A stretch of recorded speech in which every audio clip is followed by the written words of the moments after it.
Tem algumas informações gerais aí, eu não coloquei para aparecer uma de cada vez, porque eu fiz no iPad, então geralmente quando passa para outro computador muda tudo, é meio confuso aí, então sempre dá confusão. Então eu quis fazer da forma mais simples possível para que todos pudessem acompanhar sem grandes problemas aqui na projeção.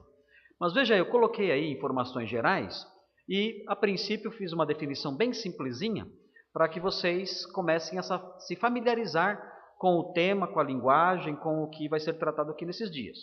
Cânones de Dort, conforme diz aí no slide, é o nome dado a um documento, ok?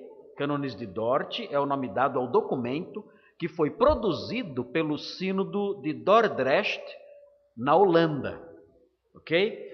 Você pode ter acesso a esse documento, é fácil você acessá-lo na internet, algumas bíblias de estudo têm diversos credos cristãos e entre eles está lá os cânones de Dort. Se você tem a Bíblia de Genebra, é uma Bíblia bastante conhecida no meio reformado, se você tem a Bíblia de Genebra, no finalzinho dela tem ali os cânones de Dort, você pode ler, não é um documento extenso, é um documento relativamente curto, comparativamente curto, e você pode ler e conhecer bem aí esse documento. Então veja aí, o segundo item fala assim, esse sínodo, o sínodo de Dordrecht, ou sínodo de Dort, você pode falar como você quiser, Dort é mais fácil de falar, né? É um sínodo nacional, se reuniu na Holanda, como está dizendo aí no item 1, teve 154 sessões realizadas no período que foi de 13 de novembro de 1618 a 9 de maio de 1619. Okay? Então foram vários meses aí de reunião e 154 sessões para chegar nesse documento, que é um documento de valor histórico-teológico muito grande, que ditou aí os rumos do pensamento teológico da Igreja Reformada na Holanda e, a partir dali, a Igreja Reformada em todo o mundo. Terceiro item aí, o sínodo se reuniu para definir os pontos principais da doutrina reformada num campo específico, no campo da soteriologia. O que é a soteriologia? É a doutrina acerca da salvação. O que a Bíblia ensina sobre a salvação. Isso, tudo, o conjunto de verdades que a Bíblia enuncia acerca da salvação é chamado de soteriologia. A soteriologia neotestamentária é uma soteriologia em alguns aspectos simples, em outros aspectos bastante complexa. Como o homem é salvo? Nós aprendemos com muita simplicidade na Bíblia, no Novo Testamento, e nós ensinamos até para as crianças. Nós aprendemos na Bíblia que para o homem ser salvo, basta ele crer em Jesus Cristo como seu salvador pessoal. Essa fé que ele deposita em Jesus Cristo não é meramente uma anuência mental em face da existência do Jesus histórico, mas é um passo de confiança. É uma fé em que ele confia que Jesus Cristo é o seu Salvador, que morreu na cruz como seu substituto em seu lugar para pagar pelos seus pecados como substituto que ele é. Então, o homem que crê em Jesus Cristo e crê nessa sua obra, naquilo que ele realizou como substituto, esse homem é salvo. Isso é simples. A soteriologia nesse aspecto neotestamentário é muito simples. Mas existem elementos da soteriologia que são mais complexos. São fatores, são itens da soteriologia que começam a mexer um pouquinho mais, desafiar um pouco mais o nosso intelecto. O apóstolo Paulo, quando ele escreve em Romanos 8 acerca da salvação, ele fala, os que de antemão conheceu, a estes também predestinou, e aos que predestinou, a estes também chamou, aos que chamou, a estes também justificou, aos que justificou, a estes também glorificou. Ele menciona esses verbos todos, ele alista esses verbos todos, e alguns deles são verbos que nos deixam intrigados. Por exemplo, os que de antemão conheceu. O que significa isso? Grande parte do debate entre arminianos e calvinistas diz respeito a essa expressão, os que de antemão conheceu. Porque há elementos na soteriologia arminiana que se apoiam fortemente nessa frase, os que de antemão conheceu. para defender alguns pressupostos. Os calvinistas entendem isso de uma outra maneira. O que significa predestinou? São conceitos que começam a mexer um pouco mais, desafiar um pouco mais o nosso intelecto. Os arminianos vão dizer, olha, predestinar significa isto, e veremos aí ao longo desses dias. O calvinista dirá, predestinar não significa isso. Nós olhamos para a Bíblia e encontramos outras informações sobre esse assunto, e não é isso aí que vocês estão dizendo.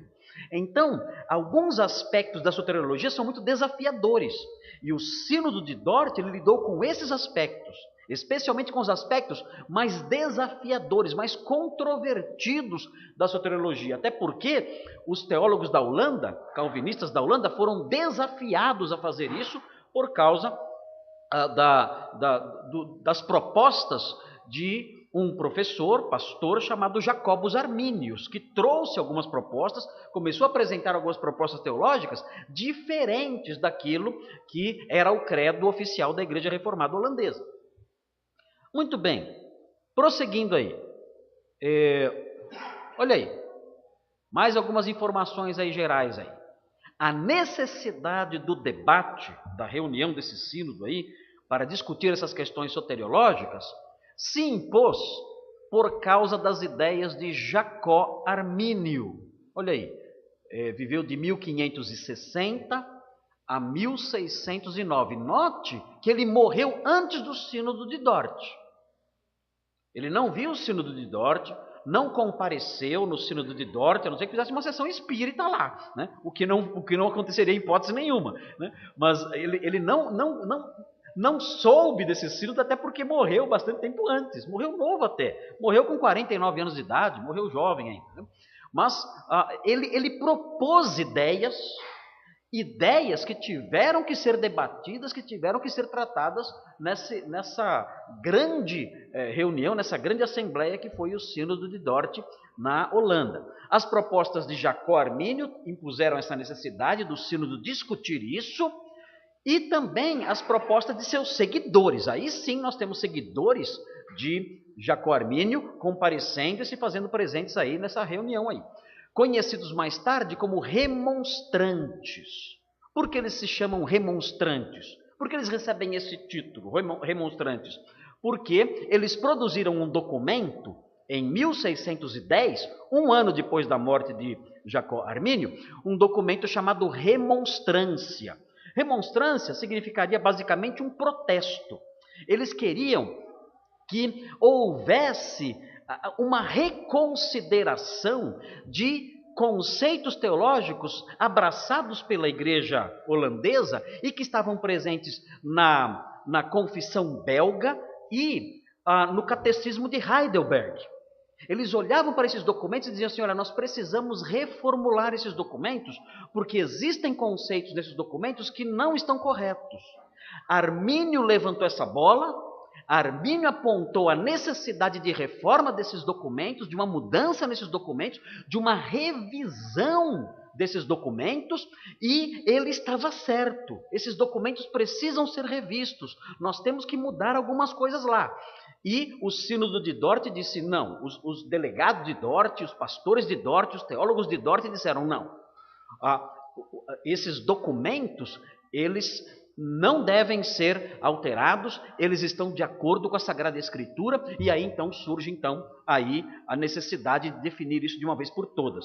Então, em primeiro lugar, os remonstrantes, 8 anos antes de Dort se reunir, eles apresentaram ali a remonstrância. E na remonstrância, nesse documento de protesto, eles propunham 5 teses, que nós veremos daqui a pouquinho, e essas 5 teses exigiam uma resposta da igreja calvinista, da igreja holandesa. E a igreja holandesa, então, deu essa resposta como? Através dessa reunião do Sínodo de Dort e da produção desse documento que nós chamamos aí de Cânones de Dort. Olha o que aconteceu no final, olha o desfecho da coisa aí. O Sínodo, sendo calvinista, claro, a igreja era calvinista, o país praticamente era calvinista, eu vou dizer já por quê. A Holanda inteira praticamente era calvinista. Por quê? Já vamos ver. O Sínodo, sendo calvinista, condenou o arminianismo. Ok? E a condenação foi uma condenação severa. Como resultado, os pastores e mestres arminianos foram depostos e banidos do país. Eu vou falar, nossa, mas isso aí está parecendo a Inquisição Católica. Quanta maldade, né? Os calvinistas são cruéis, né? Por que será que as medidas foram tão severas? As medidas foram muito severas por questões políticas, não políticas eclesiásticas, não é isso. Por razões políticas no âmbito secular mesmo, em virtude de certas relações internacionais. Por isso, a decisão de Dort foi assim tão severa e os pastores foram depostos, os arminianos foram depostos dos seus cargos como pastores e banidos do país. Ok? Bom, isso não durou para sempre, né? Houve depois aí um afrouxamento. Olha o que aconteceu na sequência. Depois da expulsão deles, os arminianos, com a mudança do governo holandês, morreu Maurício de Nassau, era um príncipe calvinista, defensor, inclusive, um defensor militar do calvinismo. Era um príncipe guerreiro. E ele defendeu o calvinismo e a sua política contra os arminianos foi bastante severa. Depois que ele morreu, houve uma mudança no governo, evidentemente, e aí os arminianos puderam retornar em 1625. E então, o que eles fizeram? Claro, onde você vai, você leva suas ideias.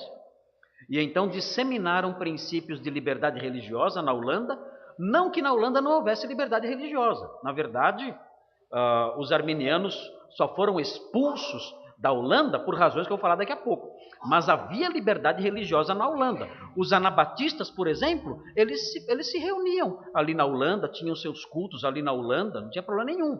E em outros lugares eles eram perseguidos. Católicos, eventualmente podiam ter lá as suas práticas ali, esses com uma certa desconfiança maior também, mas havia liberdade religiosa lá.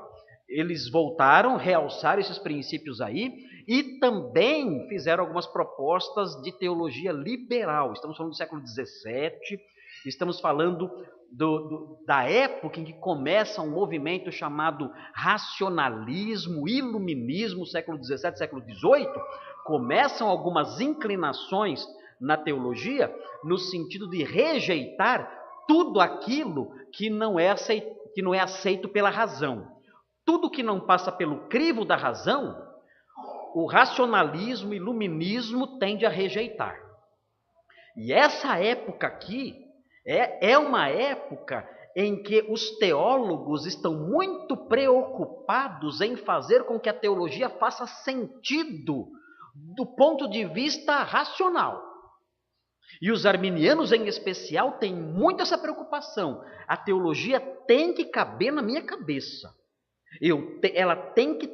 A teologia tem que ter lógica, ela tem que fazer sentido.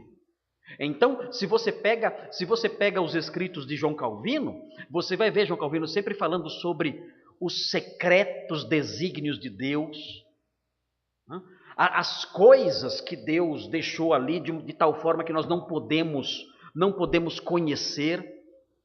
Calvino fala sobre a douta ignorância. É uma expressão que ele usa. O que é douta ignorância? É a ignorância de quem estudou e não encontrou respostas. Calvino fala sobre tudo isso aí, dizendo, olha, existem elementos na teologia neotestamentária que são obscuros, que nós não conseguimos explicar. E os calvinistas em geral fazem isso. É muito comum o calvinista dizer assim, olha, e esse aí é um dilema, é uma tensão que a nossa mente não consegue dissolver, não consegue diluir. É muito comum os calvinistas fazerem isso quando eles chegam em certos pontos, em certas fronteiras da revelação. Quando a revelação para de falar. Quando a Bíblia para de falar, quando a revelação para de iluminar, então o calvinista para. Ele não prossegue o seu discurso. Ele diz, olha, isso aqui eu já não sei. Alguém pergunta para o calvinista, por que Deus escolheu um, não escolheu outro? Ele fala, isso aqui já é um terreno escuro. Isso aqui a Bíblia não revela, a lanterna da revelação não ilumina essa questão. Então eu não sei, eu não posso te responder, isso aí está guardado nos secretos desígnios de Deus. Os arminianos, eles zombam disso. Eles falam, sempre que os calvinistas ficam apertados, eles correm para isso aí. Eles dizem que isso é mistério, isso é segredo. Mas não é. Essa questão é uma questão relacionada a uma visão específica da verdade. Os calvinistas entendem que realmente a mente de Deus, por ser imensa, não pode ser conhecida plenamente. E nem pode ser colocada num livro, por maior que o livro seja. Eu não tenho na Bíblia tudo que há na mente de Deus, porque a sua mente é infinita. Eu não tenho na Bíblia todas as respostas a todos os segredos e a todos os mistérios e a todos os desígnios escondidos no coração divino. Não tenho isso. E nós sabemos disso, a imensidão de Deus. Nós não temos tudo lá. Já o arminiano, ele entende que nós podemos ter esses acessos. E a teologia, ela tem que fazer algum sentido do ponto de vista racional. Então, por isso, surgiram mais tarde os arminianos da mente. São arminianos liberais. Tudo aquilo que a razão não aceita é rejeitado. Então, nessa época, século XVII, depois ainda mais forte no século XVIII, né, alguns teólogos, especialmente de vertente arminiana, vão propor uma teologia mais liberal. Ou seja, rejeição de milagres, porque a razão não aceita milagres. Rejeição de conceitos como inferno. O inferno não faz sentido do ponto de vista lógico.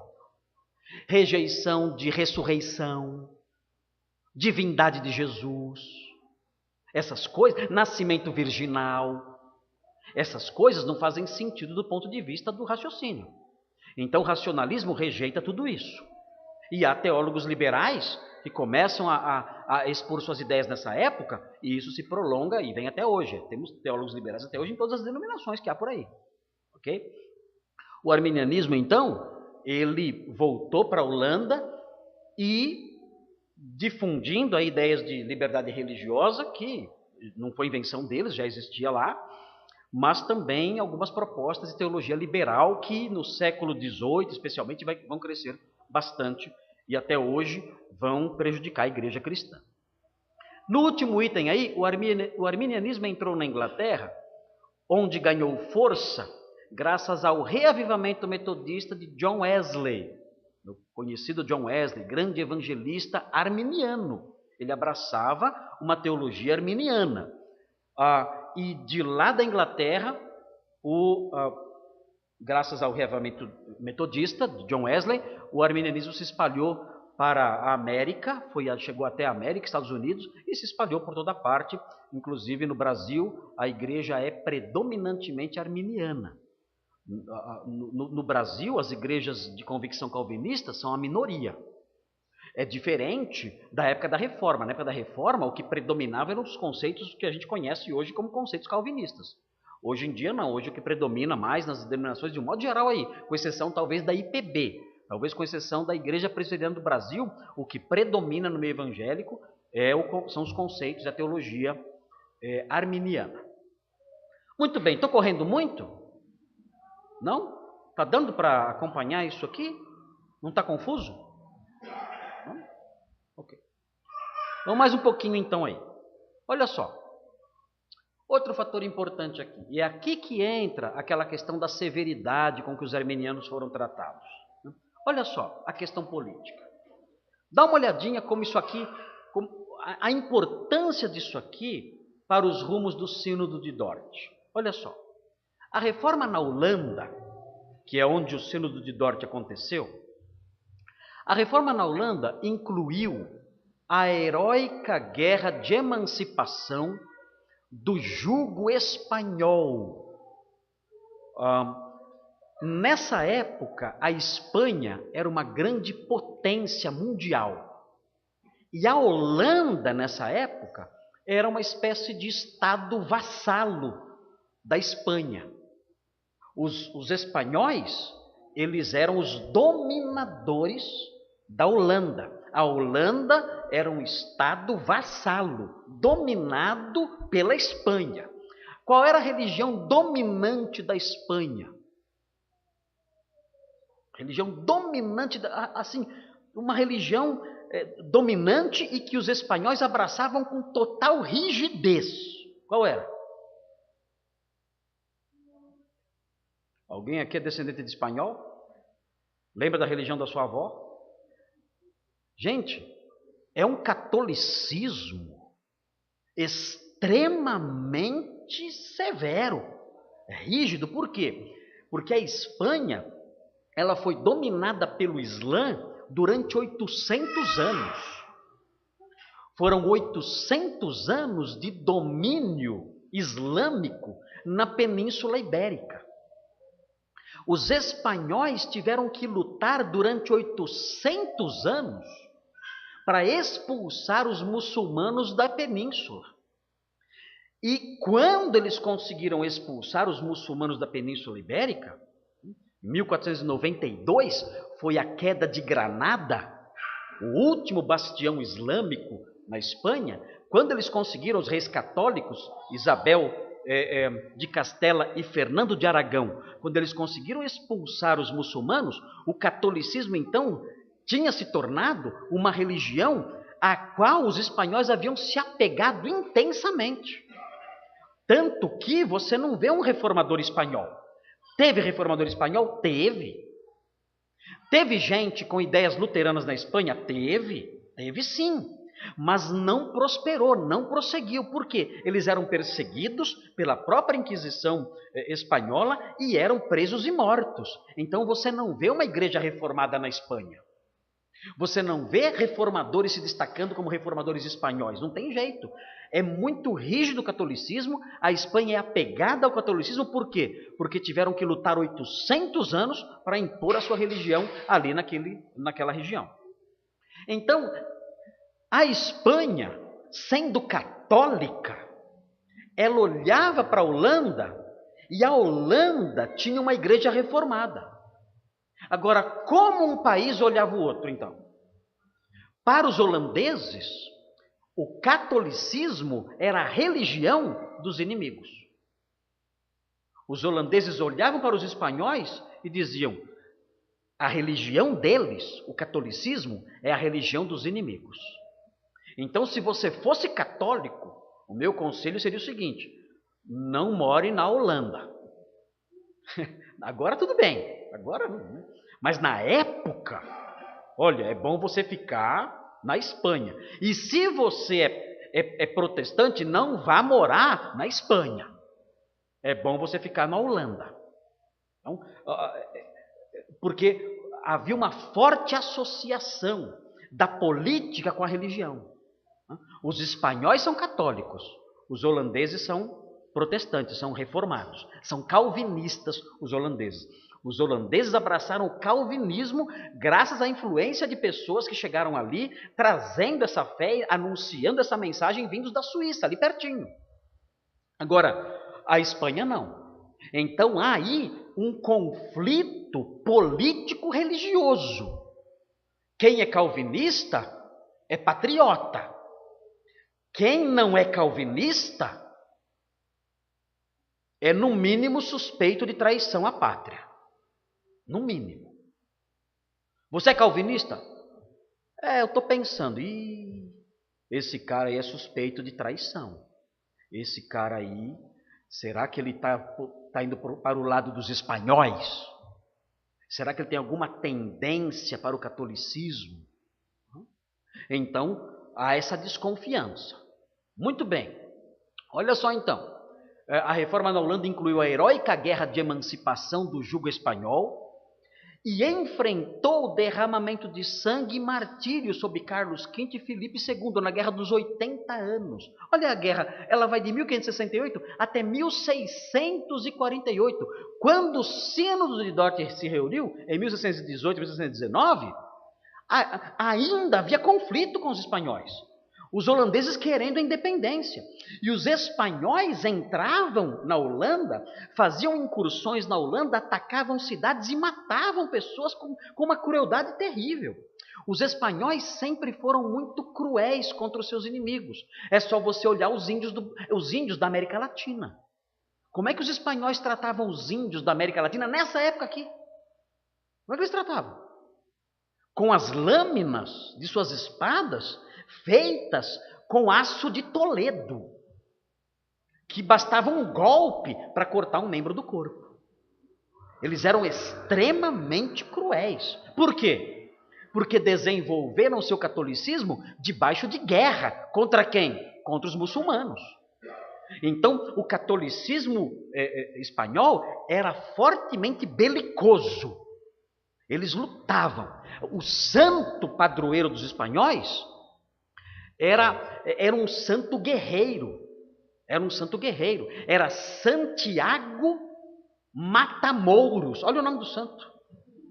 Isso é o nome de santo? Geralmente santo chama, né, São Benedito da Paixão. Não, esse é Santiago Matamouros. E sabe como era a estátua? Era ele num cavalo pisando em cima dos mouros, gritando, com uma espada na mão. E os mouros esmagados pelas patas do cavalo, e ele ali, matando os mouros ali. Esse era o santo. Que raio de santo é esse? Todo santo está lá, com a carinha bonitinha, né, fazendo assim. Tudo. Esse não.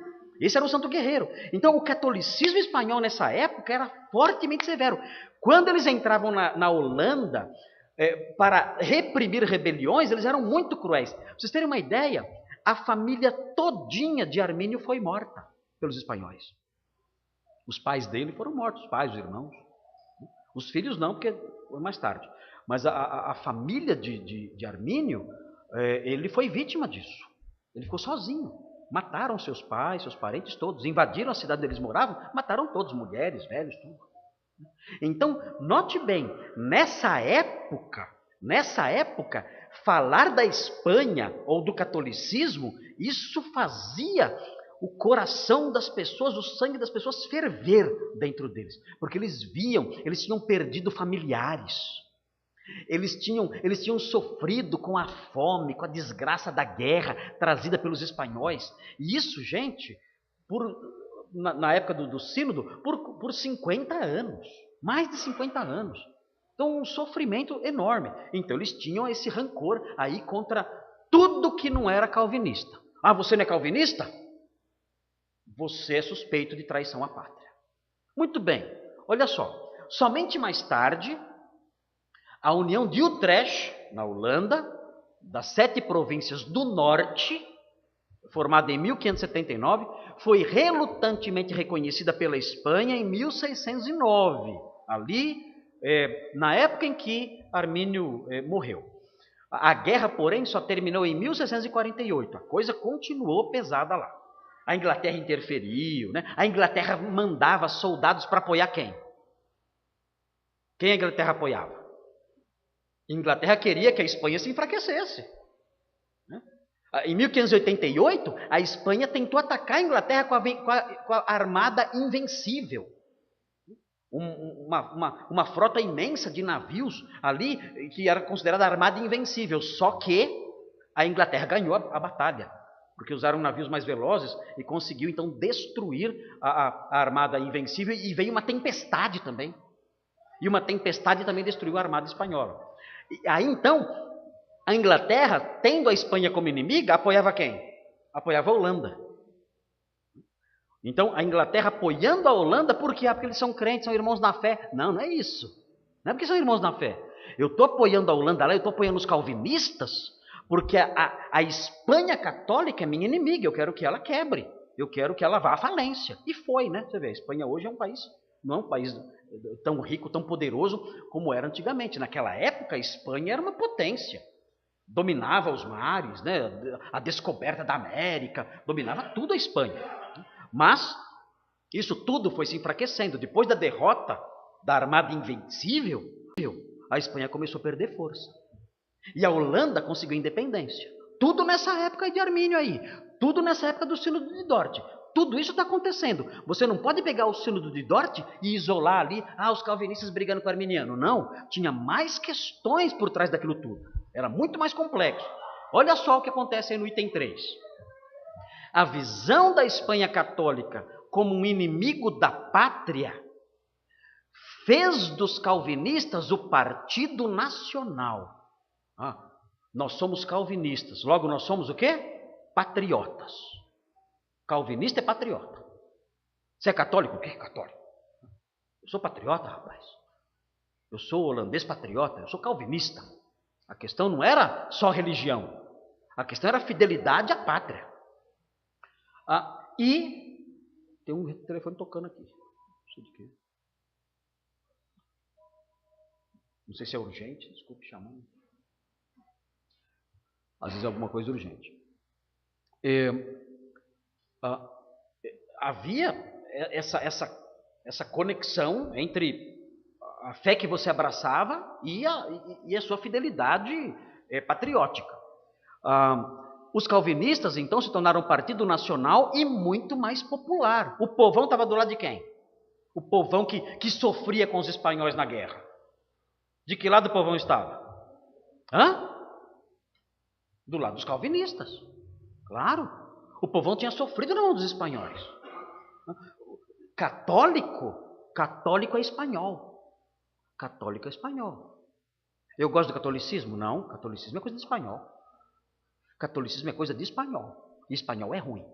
Eu não quero amizade. Eu não quero nem chegar perto de espanhol. Aí ele é calvinista. É calvinista? A calvinista é holandês. Então, eu sou calvinista também. Às vezes eu podia ser a pessoa nem entendesse nada. Mas eu sou calvinista. Eu sou calvinista.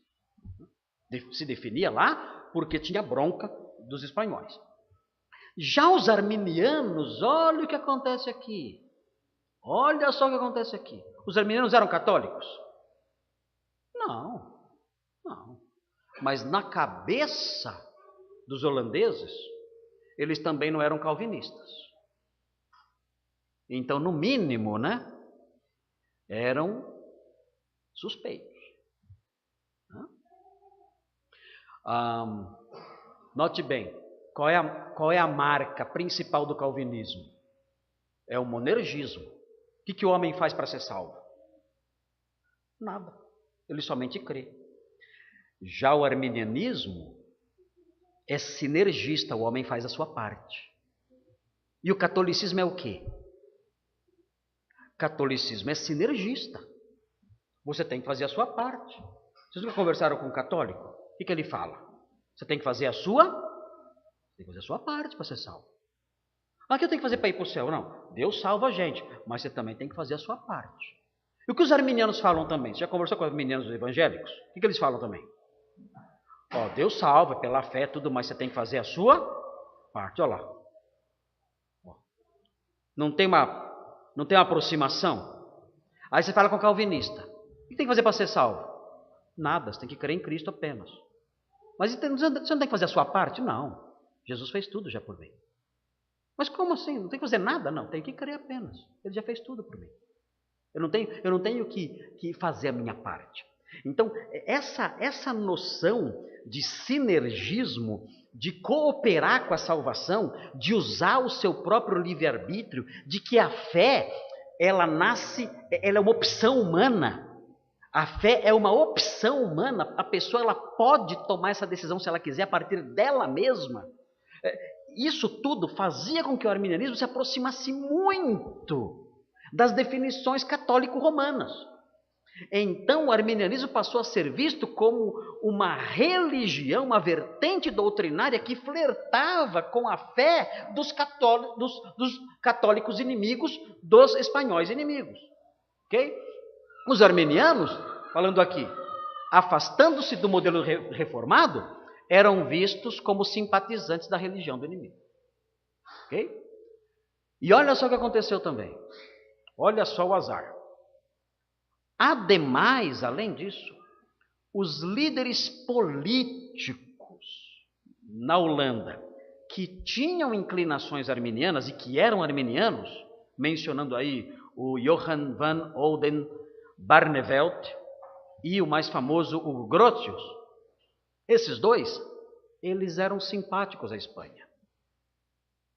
Eles não odiavam a Espanha. Eles tinham um discurso mais moderado, mais simpático à Espanha. Eles foram considerados suspeitos de traição. Olha o que eles fizeram, por negociar uma trégua com a Espanha, sendo condenados um à morte. O primeiro foi morto, foi decapitado, e o outro à prisão perpétua. Ele foi condenado à prisão perpétua, depois foi julgado novamente, aí ele foi preso, aí conseguiu fugir e viveu o resto da vida dele fugindo. Hugo Grotius. Muito bem, então isso é importante. Agora a gente consegue entender por que o Sínodo de Dort expulsou os arminianos. Depôs os arminianos e expulsou os arminianos, os pastores arminianos, os mestres arminianos. Por quê? Porque eles eram vistos não somente como pessoas desleais ao credo reformado, ou aos símbolos de fé reformados, a confissão belga e o catecismo de Heidelberg. Eles não eram somente pessoas que não eram fiéis a esses símbolos de fé. Eles eram também vistos como pessoas que flertavam com a religião dos espanhóis. Muito bem, essa é a causa da severidade e essa é a causa pela qual o sínodo tinha que se posicionar. Havia necessidade do sínodo se posicionar. Nós somos calvinistas. Não existe nada em nós que nos aproxime da religião errada, absurda dos espanhóis. Não temos nada que ver com eles. E os calvinistas tinham raiva mesmo dos espanhóis, e os espanhóis tinham muita raiva dos calvinistas. Acho que até hoje é assim, né? Não mudou muita coisa, não. Muito bem. Aqui está meio... Não sei se saiu... Ah, não saiu lá em cima, lá? Deixa eu ver se... Aqui é a questão... Não aparece aqui, mas é a questão teológica central. Outra razão pela qual o sínodo aconteceu. E aqui é a razão teológica central. E aqui é meio chato isso aqui. Isso aqui é chato. É insuportável isso aqui. Eu acho que isso aqui é uma bobagem, para ser sincero. Para ser sincero, eu acho que isso aqui é uma grande bobagem. Isso aqui inventaram isso aqui só para criar problema. Porque não tem fundamento na Bíblia nenhum isso aqui. Isso aqui é pura invenção. É o debate supralapsarianismo versus infralapsarianismo. O que é isso? Esse nome imenso, esse palavrão que aparece aí. Né? O que é isso aí? Já ouviram falar disso? Supralapsarianismo. O pessoal pergunta para mim, você é supra ou infra? Eu falo, olha, sai da minha frente. Eu tenho mais o que fazer.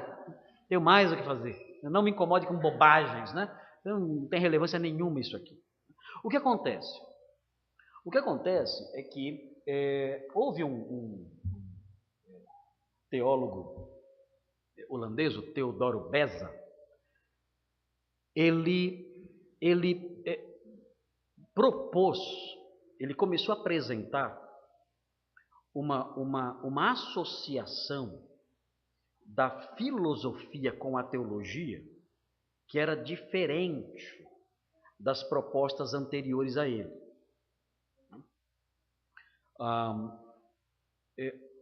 Vocês devem saber, devem se lembrar dos tempos de escola, da diferença entre platonismo e aristotelismo. Vocês se lembram da diferença?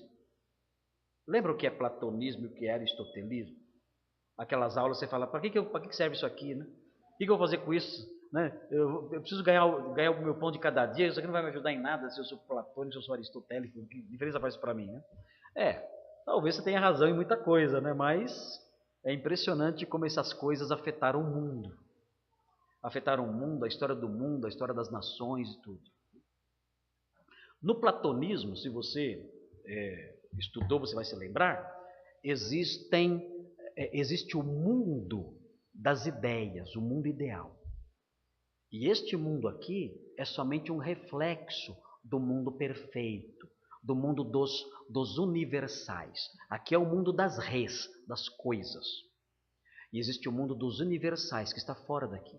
Esse mundo dos universais, ele é o mundo real, autêntico, verdadeiro. Isso aqui que nós vivemos são apenas sombras de realidades muito mais palpáveis que está nesse mundo ideal, no mundo das ideias ou no mundo ideal. Esse é o platonismo. A ortodoxia cristã tende a andar muito próxima do platonismo. Se você estudar Agostinho, por exemplo, você vai ver que Agostinho ele tem uma forte inclinação para o que é chamado de neoplatonismo, que é um platonismo que se desenvolveu no segundo século da era cristã, com um filósofo chamado Plotino. Ele gosta do neoplatonismo, ele se deixa influenciar pelo platonismo e ele desenvolve inclusive uma teodiceia, uma explicação acerca da origem do mal e da existência do mal no mundo a partir de ideias claramente neoplatônicas. Ele faz isso. Né? Então, e a gente olha, quando a gente compara um pouquinho assim o Novo Testamento com a filosofia neoplatônica, nós nos sentimos um pouco mais à vontade com o platonismo do que com outras vertentes filosóficas. O livro de Hebreus, por exemplo, fala que o tabernáculo apresentava sombras de realidades muito maiores e celestes. Você olha e fala, nossa, que cheiro de...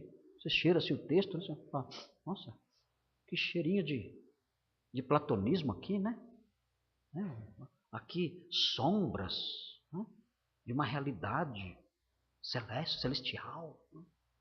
Lembra um pouquinho, né? Então, os teólogos ortodoxos, os reformadores, né? Eles tinham uma inclinação mais para o platonismo. E tudo bem, desde que você não deixe que certos pressupostos de Platão sobreponham a Escritura, coisa que eles não deixaram acontecer. Né? Por exemplo, a reencarnação. Isso é uma ideia platônica. Eles não deixaram, não acolheram isso de Platão, de jeito nenhum. O que predomina na visão teológica ortodoxa é mais a ideia de uma realidade muito mais densa, muito mais autêntica, perene, sólida do que esta aqui. Isto aqui sendo apenas um mundo de reflexos, né? Um mundo passageiro. Agora, na visão aristotélica não é assim. No aristotelismo, os universais não estão no mundo lá fora das ideias. Os universais estão nas coisas. Lembra que eu falei? As coisas no platonismo, elas são um reflexo aqui dos universais lá fora. As coisas aqui são um reflexo dos universais. No aristotelismo não é assim. No aristotelismo, as coisas, elas contêm os universais. Os universais estão nas coisas. Estão dentro delas. Então, o que acontece? Os universais são mais acessíveis. Por que a Igreja Católica adota a transubstanciação? Ele pega a hóstia e fala, o corpo de Cristo está aqui. O que é isso? Sabe o que é isso? Isso aí não é teologia. O corpo de Cristo é isso aqui. Ó. Isso aí não é teologia. Isso aí é aristotelismo. Então, aquele corpo que está lá no céu, está aqui. Ó. Você come ele. Você come esse corpo. Isso é aristotelismo. São os universais na coisa. Agora, o que acontece com a cabeça do teólogo aristotélico? O teólogo platônico, ele pensa assim, existem coisas que eu não sei explicar, que estão fora do meu alcance. Está num mundo ao qual eu não tenho acesso. Agora, e o teólogo aristotélico? O que ele pensa? Tudo eu posso explicar. Tudo eu consigo explicar. Está tudo aqui. Eu vou achar a resposta. Eu vou explicar. O aristotélico, ele não quer deixar brechas na teologia. Então Calvino fala assim, olha, isso não tem resposta. O arminiano fala, tem sim, eu sei, eu vou achar. Eu vou explicar. Calvino fala assim, olha, nós temos que abraçar a douta ignorância. Existem mistérios não revelados. Não, isso aí tem que fazer sentido, tem que satisfazer a lógica, eu vou explicar, isso aí é assim. E ponto final. Eu não aceito a ideia de que eu tenho que parar e ficar sem resposta. Se duas coisas não fecham, eu vou rejeitar. O homem é responsável pelos seus pecados? É. Deus decreta todas as coisas? Sim. Espera aí. Não está fazendo sentido. Se Deus decreta todas as coisas, o homem não pode ser responsável pelos seus pecados. Deus decretou tudo. Não faz sentido. Então, eu vou ter que rejeitar uma das duas coisas. Ou eu vou rejeitar que o homem é responsável, ou eu vou rejeitar que Deus decreta tudo. O que eu vou rejeitar? Eu vou rejeitar que Deus decreta tudo. Agora faz sentido. Agora eu expliquei. Deus não decreta tudo. Agora fechou. Agora a teologia está redondinha, bonitinha, certinha, não tem mais problema nenhum para mim. Agora ela cabe na minha cabeça. Aí eu vou na Bíblia e eu aprendo que Deus decreta tudo. O texto bíblico não está batendo com a minha teologia. O que eu faço então com o texto bíblico? Eu vou reexplicar ele.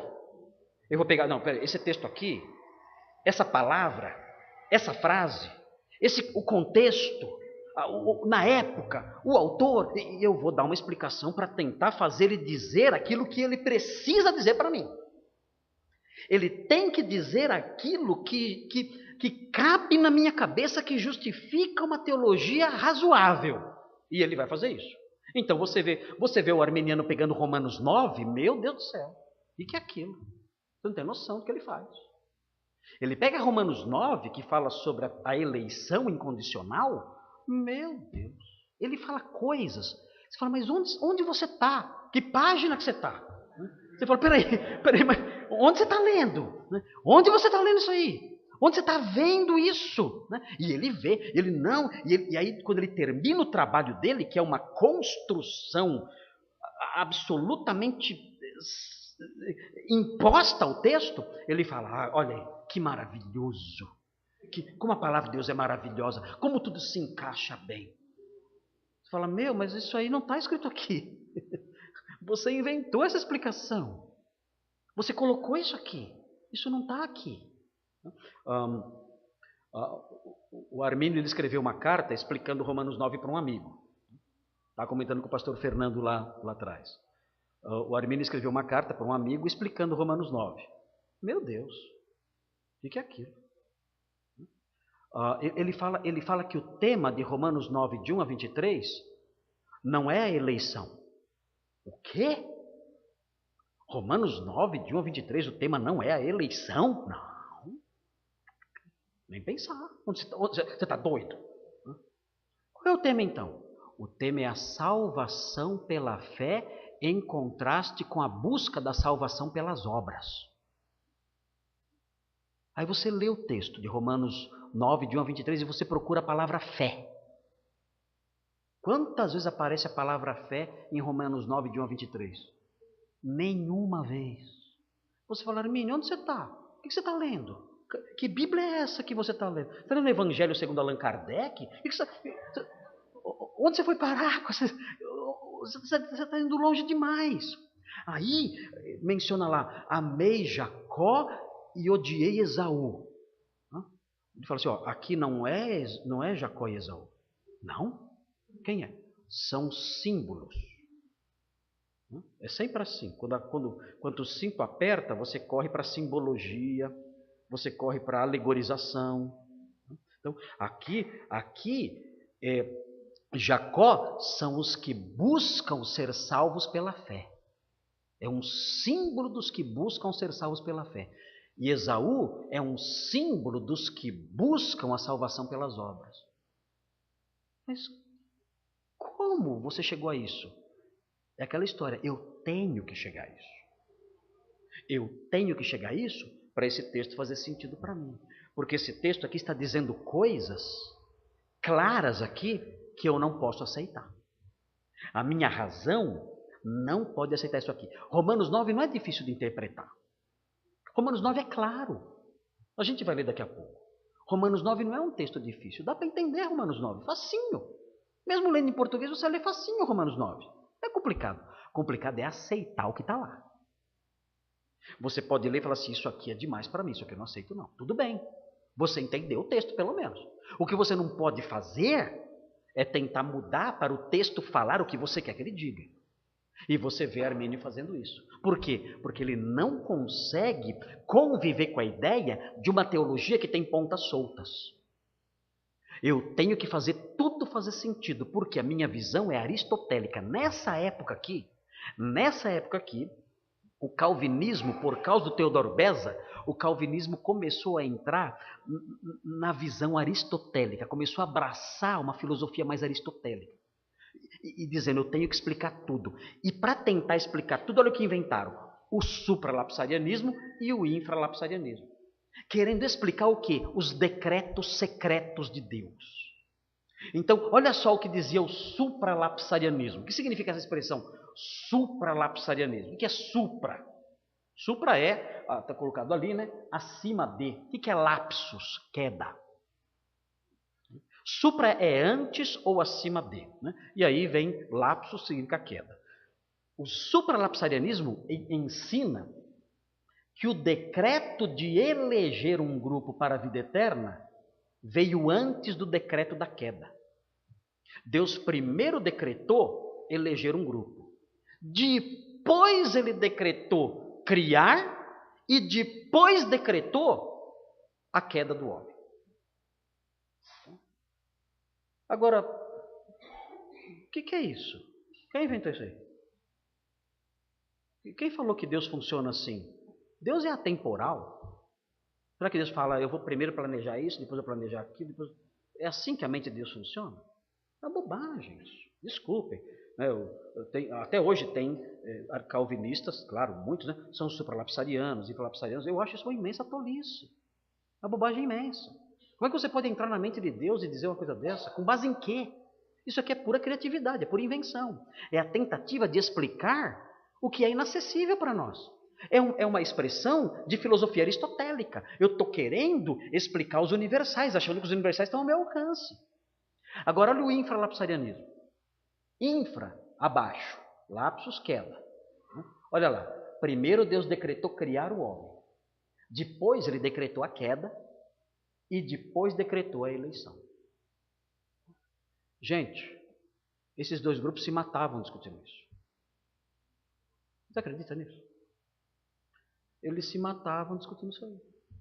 Agora, quando Armínio viu isso, e viu que o calvinismo holandês tendia para o supralapsarianismo, ele falou o seguinte, olha, tanto o supralapsarianismo quanto o infralapsarianismo estão errados.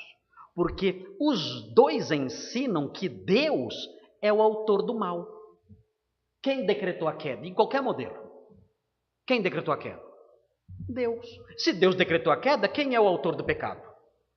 Deus. Então Calvino falou assim, isso não pode acontecer. Então o que ele falou? Ele falou o seguinte, olha, os dois estão errados. Eu vou resolver a questão.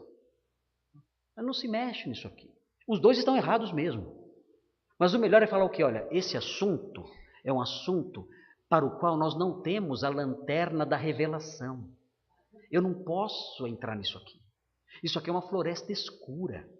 Isso aqui é irrelevante, não sai para nada isso aqui. A bobagem, a perda de tempo. É o debate teológico mais tolo que já surgiu na história do cristianismo, é isso aqui. Não ajuda em nada, não muda nada, nada. Eu tenho que olhar para isso e falar assim, olha, isso aqui é, para mim, bobagem. Para mim, os dois estão errados. Para mim, estão mexendo em coisas que a Bíblia não trata. Para mim, está tentando entrar na mente secreta de Deus. Isso aqui não é assunto nosso. Tentar descobrir isso aqui é uma temeridade. Eu não vou me meter nisso aqui. Mas o que Armínio fez? Ele não fez isso. Ele tentou solucionar. Aí ele falou assim, olha, é o seguinte.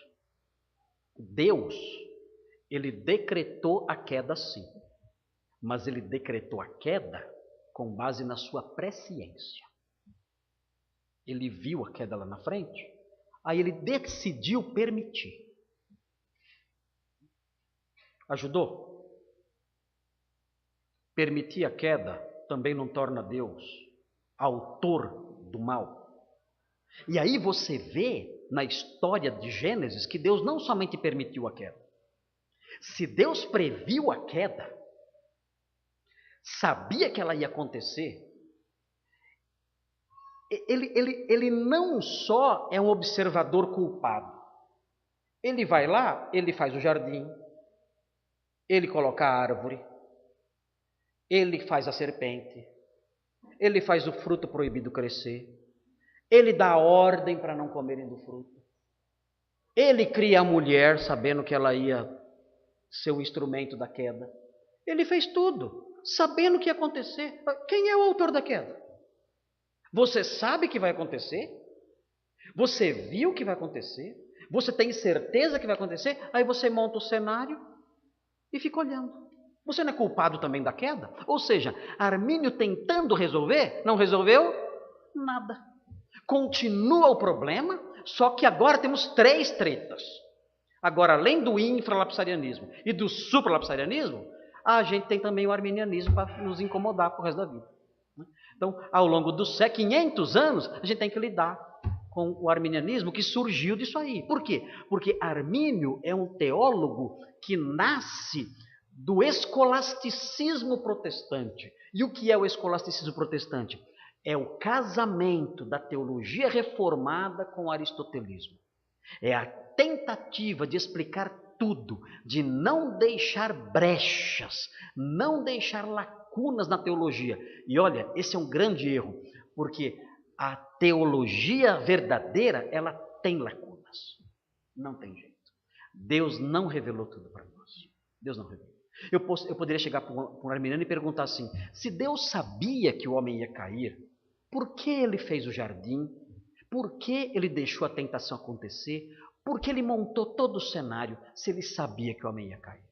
E o que o arminiano vai responder? Se ele for honesto, ele vai dizer: olha, isso aí é um mistério. Ahá! Você também.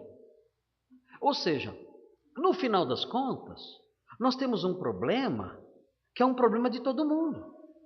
Não é um problema de arminiano e de calvinista. Nós temos um problema que é a ausência de informação. E essa ausência de informação não é uma ausência de informação calvinista ou arminiana. É uma ausência de informação bíblica. É um problema do cristão. É um problema do homem que crê na Escritura. Ele olha e fala: eu não sei responder isso aqui. Cedo ou tarde ele vai dizer isso: eu não sei responder isso. E essa era a solução. Mas Armínio criou a ideia da eleição ou da predeterminação por meio da presciência. A presciência é o que move a predeterminação, a predestinação de Deus. Muito bem. Olha aí então os 5 pontos da remonstrância. Até que horas vai aqui? Até que horas vai? Que horas são? Não sei. Que horas? 10 para as 9 já? Acaba às 9? É, 10h30. Não fala isso não, que o pessoal vai embora correndo. Vocês estão entendendo tudo até agora? Estão percebendo todas as nuances do problema envolvidos aí? Então não é só questão de alguém acordar cedo e falar assim: hoje eu vou inventar uma... Não, não é isso. Eu vou inventar uma teologia hoje, estou meio desocupado, vou inventar um modelo teológico. Não é isso. As coisas aparecem, as coisas acontecem em virtude de diversas circunstâncias, as mais diversas circunstâncias. Não é um surgimento gratuito do nada. Então, você vê aqui um país apegado fortemente ao calvinismo por razões políticas.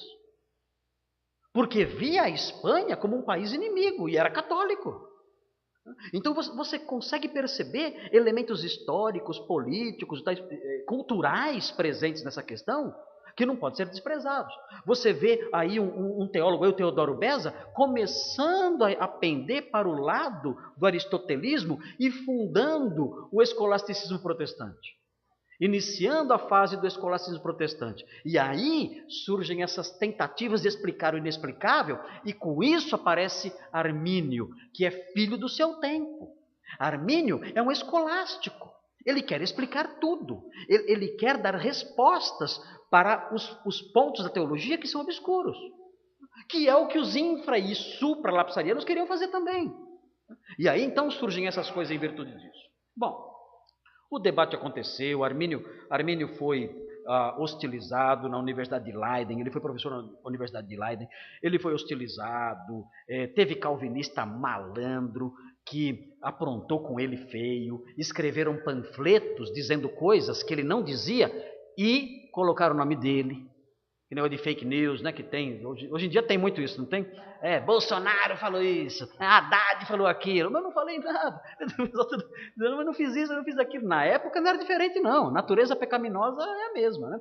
E Armínio, ele foi muito perseguido, porque existiam calvinistas, isso aí é independente da vertente teológica que a pessoa adota, você encontra gente ruim em qualquer vertente. Você vai encontrar calvinistas nessa época que são verdadeiros santos. Homens assim que durante as guerras, durante as pestes na Holanda nessa época, eles iam nos lugares onde estavam os doentes, calvinistas. Inclusive pessoas que participaram das reuniões de Dort, delegados ali de Dort, pastores, mestres de Dort, que quando sabiam que existia alguma comunidade que tinha sido afetada pela peste, pela guerra, por algum problema assim, iam lá e ficavam lá com os doentes, e davam dinheiro, levantavam recursos, se dedicavam, cuidavam dos doentes, como pastores fiéis, santos, homens de Deus mesmo. E você vê arminianos fazendo, o próprio Armínio fazia isso. O próprio Armínio era um homem extremamente bondoso. Se você ler a biografia de Armínio, você vai ver que ele era um homem extremamente bondoso, tinha um coração pastoral enorme. Enorme. Os filhos dele, quando ele morreu, os filhos dele foram na faculdade pedindo, né, que o seu pai fosse reconhecido como um homem que prestou serviços maravilhosos à universidade, e eles foram atendidos. E o respeito deles pelo pai, ele teve uns 12 filhos. O homem era uma família gigante, né? E os 12 filhos respeitavam ele profundamente. Então ele era um homem muito bom, cristão, piedoso, íntegro, reto. Ele teve que escrever uma defesa contra os artigos que escreveram dizendo que ele era autor dos artigos. Ele dizia: eu nunca escrevi isso, eu nunca fiz isso. Então ele sofreu na mão de calvinistas inescrupulosos, assim como calvinistas sofreram na mão de arminianos inescrupulosos e têm sofrido aí ao longo da história. A questão de caráter não está muito ligada aí com a facção teológica que a pessoa adota. A questão de caráter é que é meio de berço, alguma coisa assim, ou coisas ligadas a isso. Mas aconteceu. Agora, esses homens todos, né?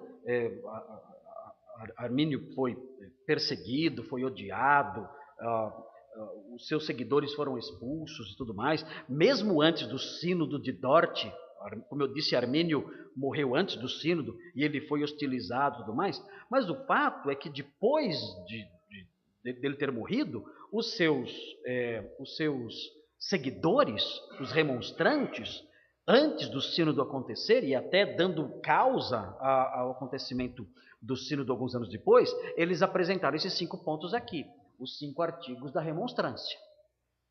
Mesmo sabendo que eles não eram bem-vindos com essas ideias num país predominantemente calvinista. Eles apresentaram isso aqui. Então, olha só o que eles apresentaram, com base também nos escritos de Armínio, com base na declaração de sentimentos que ele deixou, que é um documento em que ele expõe praticamente tudo que ele pensava sobre esses assuntos. Então você pode ter acesso à declaração dos sentimentos numa publicação da CPAD, que são 3 livros que têm as obras de Armínio, são 3 volumes. E no primeiro volume, uma das primeiras, acho que a primeira obra que é mencionada lá é a Declaração dos Sentimentos. Declaração de sentimentos significa declaração de convicções, eles chamam de sentimentos, né? Mas são convicções, posições. A declaração das minhas posições pessoais. Ele expõe lá na declaração de sentimentos o que ele acreditava em termos de teologia. Os seus seguidores, eles apresentaram esses 5 pontos com base nas ideias de Armínio e também com base em algumas convicções deles próprios lá que Armínio não adotava propriamente daquela forma. Mas primeiro, eleição de todos os que crerem. Quem é o eleito? Deus olhou no corredor da história e ele viu quem ia crer. Aí ele escolheu. Entenderam? Deus falou, deixa eu ver quem vai crer. Vou escolher aquele lá. Não só isso. Eu tenho que ver quem vai crer e vai perseverar. Então, porque tem aqueles que creem e não perseveram. Por isso tem a perda da salvação. Armínio crê na perda da salvação. Tem aqueles que creem e não perseveram. Então esses aí eu não vou escolher. Então esse não é eleito. Ele pode até ser crente, mas ele não é eleito. O quê? Porque se ele crê, mas eu estou vendo aqui, ele crê, mas eu estou vendo que ele não vai perseverar, eu não vou escolher. Então eu sei que ele é crente, mas eu não vou escolher porque ele não vai perseverar. Então ele é crente, mas não é eleito. Entenderam? Não entenderam? Agora, se eu olho no corredor da história e eu vejo aquele ali vai crer e vai perseverar, então eu escolho. Aí ele não é só crente, ele é crente e é eleito. Porque eu vi que ele vai perseverar. Então, a visão de Armínio é essa aí. Ele escolhe, ele tem os eleitos dele? Tem. Mas a eleição que Deus realiza é uma eleição condicionada à sua presciência. Deus olha no corredor da história e vê quem vai crer e vai perseverar. E escolhe a pessoa. Se ele perceber que alguém vai crer e não vai perseverar, ele não escolhe. Aí aquele crente vai perder a salvação. Amém? Fala amém para você ver voar o sapato. Mas é uma forma de você tentar explicar o inexplicável. Porque se você disser que a eleição é incondicional, isso torna Deus, na cabeça de Armínio, torna Deus injusto. Deus não é justo. Por que ele escolheu o Marcos e ele escolheu o João? O que ele viu no Marcos? Nada. O que ele viu no João? Nada. Mas por que então ele escolheu? Então foi sorte? Não sei, eu não sei. Não sabe. De novo você não sabe. Calvinista não sabe de nada. Eu não sei, realmente eu não sei. Eu não sei por que ele escolheu a mim e não o outro. Eu não sei. Porque eu sou tão morto quanto ele.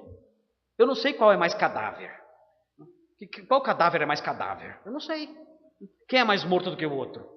Entre dois cadáveres, qual está mais morto? Eu não sei. Para mim os dois estão mortos igual. Agora, por que então Deus escolheu esse cadáver e não aquele cadáver? Eu não faço ideia. Isso está escondido nos desígnios secretos de Deus. Calvinista, de novo. Desígnio secreto. Eu sou platonista. Eu não tenho acesso a toda a informação. Você é aristotélico. Você tem, eu não. Então, o arminiano, ele recusa totalmente a ideia da eleição incondicional, porque entende que isso faz Deus um Deus injusto. O que Agostinho fazia quando ele via a eleição incondicional? Ele parava, ele falava assim, olha, porque Agostinho é 1000 anos antes de Armínio e de Calvino, 1000 anos antes, esse debate já tinha acontecido entre Agostinho e Pelágio, um monge britânico. Já havia acontecido esse debate antes. E Agostinho falou que, olha, porque eu e não ele, eu não posso explicar. Olha só Agostinho platônico. Eu não posso explicar. Porque eu e não ele. E Agostinho fala assim, é demais para mim. Ele usa essa expressão. Parece até adolescente falando, né? É demais para mim, ele fala. E ele prossegue e fala assim, ele diz, é até lindo a frase que ele fala. Ele fala assim, esse é o abismo da cruz. Eu não consigo enxergar a profundidade dessa graça. É o abismo da cruz. Eu não vejo o fundo dele, não consigo compreender, assimilar com a minha mente a causa dele. Eu sei que ele existe, mas eu não consigo visualizá-lo. Então qual é a minha reação? A minha reação é simplesmente me dobrar e agradecer. Falar, Senhor, eu não entendo, mas obrigado porque fui eu escolhido. Eu não entendo as suas razões, se é que existem razões. Eu não entendo. É demais para mim, é um abismo. Mas eu então, diante do Senhor, eu me ajoelho e agradeço, porque eu sei que em mim não havia causa nenhuma. Essa é a visão de Agostinho, que é compartilhada por Calvino e pelos calvinistas aí da Holanda. Agora, o arminiano ele fala o quê? Eu já conversei com o arminiano, numa igreja lá em Atibaia, e eu falei assim, o que você acha que Deus viu em você para te escolher? Ele falou, a fé. Deus olhou e viu que eu ia ter fé. Aí ele me escolheu. Ou seja, parece que a eleição é meritória. Deus olhou e falou, não, mas a fé não é meritória. Mas peraí, a fé é dada por Deus? Não, a fé a fé é decisão minha. E Deus viu que você ia ter, e Ele então escolheu, sim. Então, a eleição foi meritória. Não foi meritória. Foi meritória. Ele viu antes, e só escolheu por causa disso, porque Ele viu. Não, mas Ele viu, mas não é meritória. Aí fica assim, não adianta você ficar batendo nessa tecla, que Ele vai continuar dizendo que não foi meritória. Mas essa é a diferença crucial entre o primeiro ponto aqui dos remonstrantes e o que vai vir em Dort depois. Expiação ilimitada, nós vamos ver depois aí, eu não vou ficar explicando isso tudo agora, porque depois vamos ver cada ponto aí. Né? Expiação ilimitada, Cristo morreu por todos os homens. Isso aqui, depois eu vou falar sobre a escola de Saumur, na França, que propunha essa ideia aí, com André Zamirot, que é um teólogo francês, viveu um pouquinho antes. A depravação total. Aqui, os remonstrantes, Armínio e os calvinistas pensam igual. Ok? Pensam igual. Graça resistível. O calvinista entende que a graça é irresistível. Mas não significa que você vai para o céu pela orelha. Não é que você vai, não quero, vai. Não é assim. Não é a graça forçada. Não é assim que funciona. Graça irresistível é um processo lento que Deus vai convencendo a pessoa. Se você ler as Confissões de Agostinho, ele transmite a ideia de que a graça começou a buscá-lo quando ele ainda era bebezinho. E foi, ao longo dos anos, trabalhando, até que um dia ele se dobrou. A graça não força a pessoa. Às vezes força, como aconteceu com Paulo na estrada de Damasco, né? Às vezes a graça pega não pela orelha, pega pelo pescoço, né? Joga no chão, pisa na garganta e fala, você vai crer. E a pessoa crê. Né? Então, às vezes a graça faz isso, é uma graça meio violenta. Né? Mas via de regra não é assim. Via de regra, a graça é lenta e paciente. Ela começa a convencer lentamente e docemente. O Espírito convence do pecado, da justiça e do juízo. Ele faz isso com todo mundo? Não, ele não faz com todo mundo, faz com alguns. E essa graça então vai trabalhando lentamente, quebrando o coração, iluminando os olhos, agindo na pessoa, até que a pessoa um dia, ela quer ir. Ela decide ir. A questão não é essa. Todo crente decide ir. A questão é por que decidiu. E a resposta calvinista é, a pessoa decidiu porque a graça iluminou, trabalhou, quebrou o coração e conduziu. Okay? Já o arminiano fala, não, a graça é resistível. O calvinista pode falar até assim, a graça é resistível nos eleitos por algum tempo. Mas no final, ela dá o golpe final. No final, ela ganha de nocaute.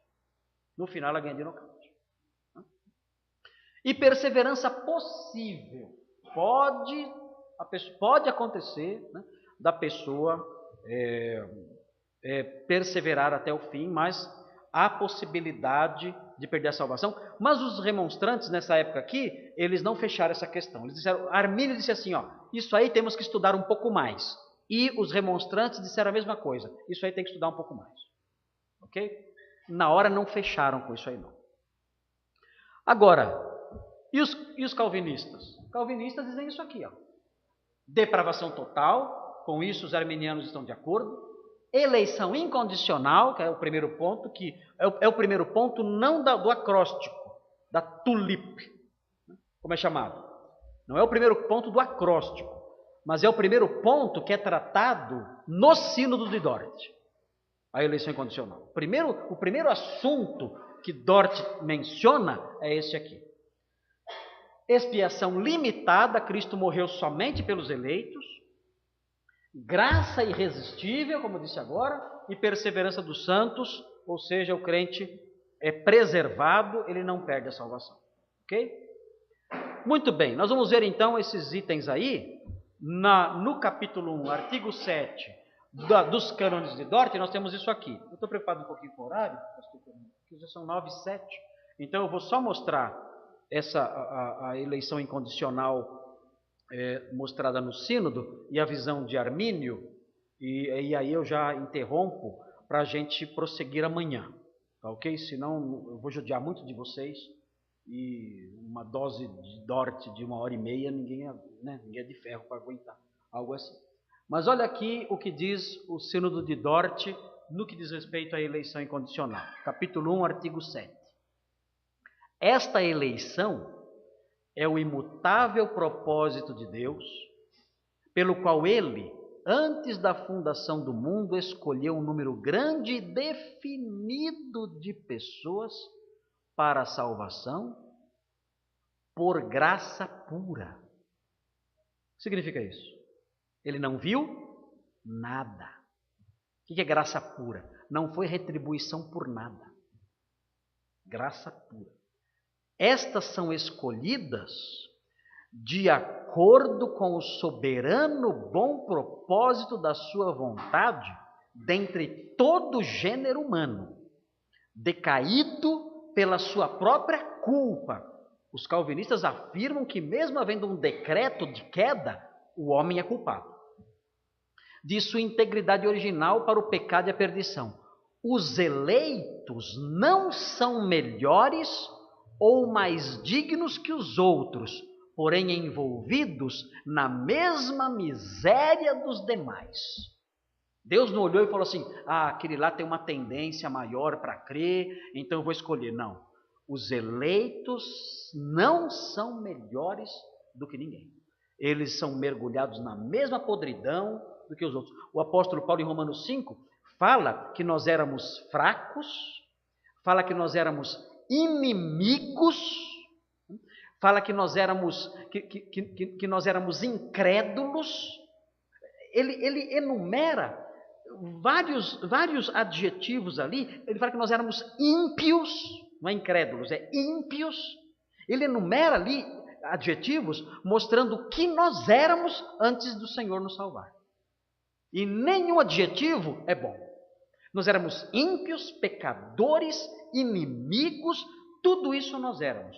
E Deus mesmo assim nos escolheu. Isso é graça pura. Muito bem, agora vamos ver o que Calvino falava. Na Declaração de Sentimentos, capítulo 1, 4:4. Deus decretou salvar e condenar certas pessoas em particular. Até aí, o calvinista fala o quê? Amém. O calvinista lê essa frase e fala amém.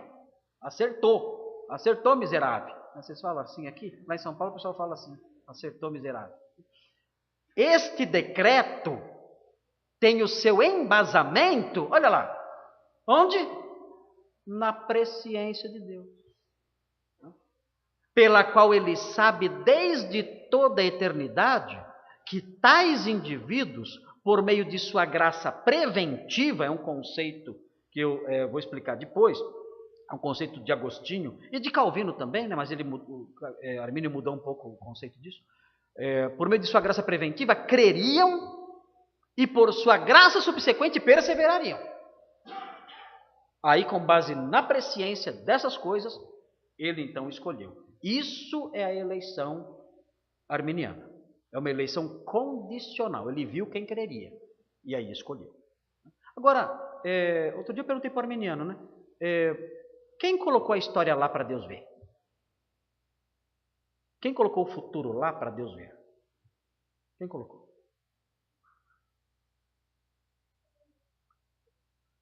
É um problema isso. Porque se o futuro está fora de Deus, e ele vai lá e consulta, então nós temos duas realidades incriadas, Deus e o futuro. Se eu tenho duas realidades incriadas, eu não sou mais cristão. Eu já virei qualquer coisa, virei hindu, eu virei budista, eu virei pagão, qualquer coisa eu virei, menos cristão. Agora, se a pessoa fala assim, não, quem colocou o futuro lá foi Deus.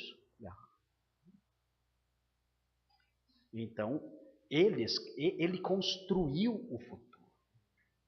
Se ele colocou lá, então ele é o criador do futuro. Se ele é o criador do futuro, o que está lá porque ele colocou. Está lá porque ele pôs lá. Ou seja, isso equivale a dizer que ele decretou. Ele construiu. Mas nem sempre essas conversas frutificam, né? A remonstrância. Olha o que disse aqui. Depois da morte de Arminio. Deus, por um eterno e imutável decreto em Jesus Cristo, seu Filho, antes de ter lançado os fundamentos do mundo, decidiu salvar dentre a raça humana caída em pecado os que em Cristo, por causa de Cristo e através de Cristo, por meio da graça do Espírito Santo, creriam nesse seu Filho. Percebem aí o verbo? Ele escolheu os que creriam. Como é que ele sabia quem creria? Quem ia crer no futuro? Pela presciência. Ele decidiu salvar os que creriam nesse seu Filho e que pela mesma graça perseverariam até o fim nessa fé e obediência de fé. Mas, por outro lado, decidiu deixar os impenitentes e descrentes sob o pecado e a ira, condenando-os como alheios a Cristo, conforme a palavra do Evangelho de João 3,36 e outros textos. Ok? Então, a remonstrância reproduziu praticamente a mesma coisa que o próprio Armínio ensinou. Amanhã a gente vai olhar a base bíblica das afirmações relacionadas à eleição incondicional. Ok? A Bíblia fala que Deus escolheu pela presciência. Em alguns textos parece que sim. Romanos 8:29, os que de antemão conheceu. 1 de Pedro 1:2 fala que nós somos eleitos segundo a presciência de Deus. Mas então, Armínio então está certo, né? Tá nada, vocês vão ver. Uma piada isso aí. E aí depois, se der tempo, a gente também vai falar sobre a expiação limitada. Ok?